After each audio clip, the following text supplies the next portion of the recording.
Hi, my jar of pickles. My name is Sarah, Pearls of Wisdom and Food with Keto Under 20. Still hammering away at it and loving every minute of it. When I went and got my nails done lilac, it was not to go with a winter scarf because it's like, -2 here at the end of March. I didn't. I swear I didn't. Oh my God. If anybody has Mother Nature's ear, could you just ask her to give us a break in the Northeast? This is just so discouraging. But I will continue with my Keto Under 20. Why? Because it's working for me. If you've done it and it doesn't work for you, and you found something that works, then you found your own recipe, right? And if you consider yourself scientific or somebody that knows most everything, when you suggest something to somebody on anybody's channel or website, back it up with the science. I'm not here to prove science wrong. I do my own experiments on myself, and what works for me works for me. Okay? Just so you know.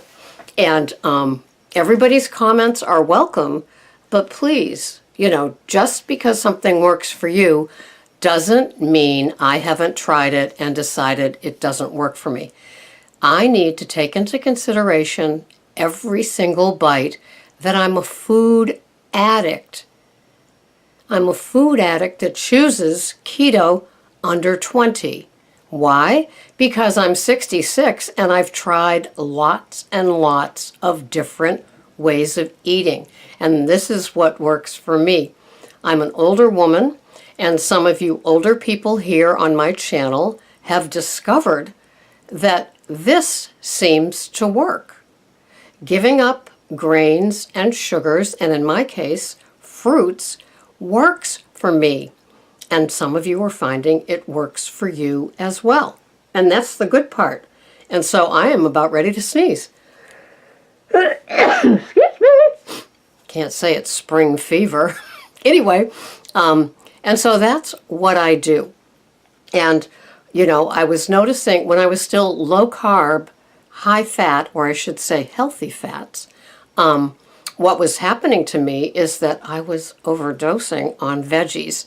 And it sounds so funny and almost silly, doesn't it? It's like you come from a food plan of, eating a can of frosting, eating a batch of Toll House cookie dough without even turning on the oven, or, 7 of the 8 pieces of pizza, and having just, using a cup or 2 of coffee made every single day, and you give it up and you start ODing on veggies. It's like, oh, really? So for me, having my keto under 20 is great. Why? Because it makes me accountable. I need to be accountable as a food addict. And I might think that an entire bag of Brussels sprouts is okay for me to have. And it might be as long as it's over 5 different meals. Why? Because I'm a food addict. And once that switch is flipped up, there is no telling where I can go. It's like the you're sitting on a threshold, right? And it opens up and I fall into a new chamber, and it opens up and I fall into a new chamber, and so on and so forth. And the reason is because once that switch is flipped, and my brain knows I am in the place of overeating, that's when the doors start opening, the floor starts opening, and I start falling into this chasm of overeating, which also turns into binging. And so I have to be very, very careful. And so the work that I've done on myself, I share with you here. And even though I am told by strangers how something isn't right for me, I have to take it with a grain of Himalayan salt, or a grain of Hawaiian black salt, or just plain old sea salt, because I've been working on myself for a long time. And if something new comes along and the information is given to me in the sense of maybe you didn't know this, okay? But that's why I listen to people like Dr. David Perlmutter, Dr. Eric Berg, Dr. William Davis. Who else? Well, you understand what I'm saying. I listen to recent podcasts from lots and lots of doctors. So if there's something that I need to know, I'm sure they're going to be telling me, because that's how I've learned things and made changes. And I'm always open to suggestions, but criticism, how do you feel when you're criticized? Probably not so good, huh? So when somebody writes something, it's not like this is there was one channel that I used to listen to, and she had an administrator knock off anything that was not flattering. I'm not saying that. So what I say works for me, taking into account my food addiction, which still wants, it's the disease of more. So I still want more. I still want more. That's not enough. Give me more. Tonight, I'm having some fun veggies. Why? Because I can. Yes, they're measured under 20. There's 7.6 carbs in the veggies fiber, in the carbs that I'm having. So technically, it looks like it's really 12 point something if I subtracted the fiber carbs, but I don't. I don't do the net carbs. I do the total carbs. And so it also includes some cream cheese that I'm going to be having. And dairy does not affect me in the way that it affects other people. So I can have it. I don't overdo it. I have it in limited amounts.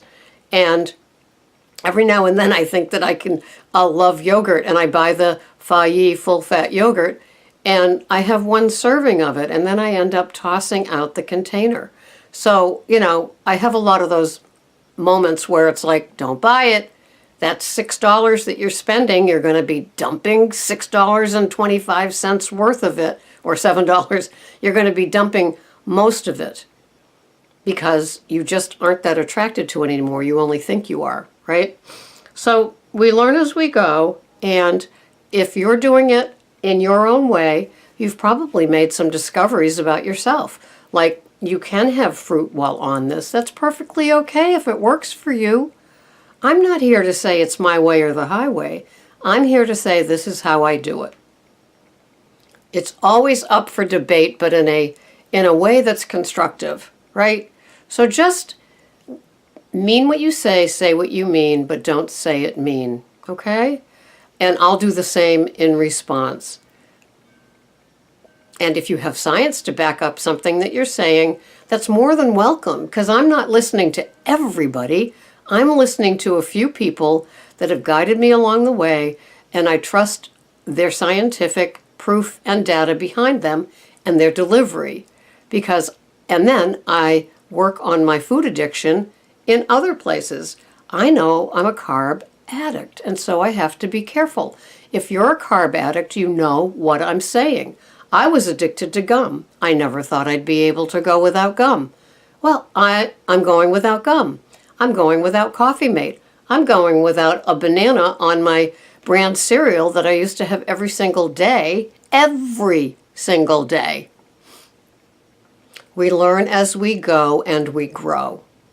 Not in size, but in knowledge of what works for us. Thanks so much for watching. This has been Sarah, Pearls of Wisdom and Food, with Keto Under 20. I hope you find your way and it works for you, and you tell us about it here. Thanks so much for watching. Bye-bye for now.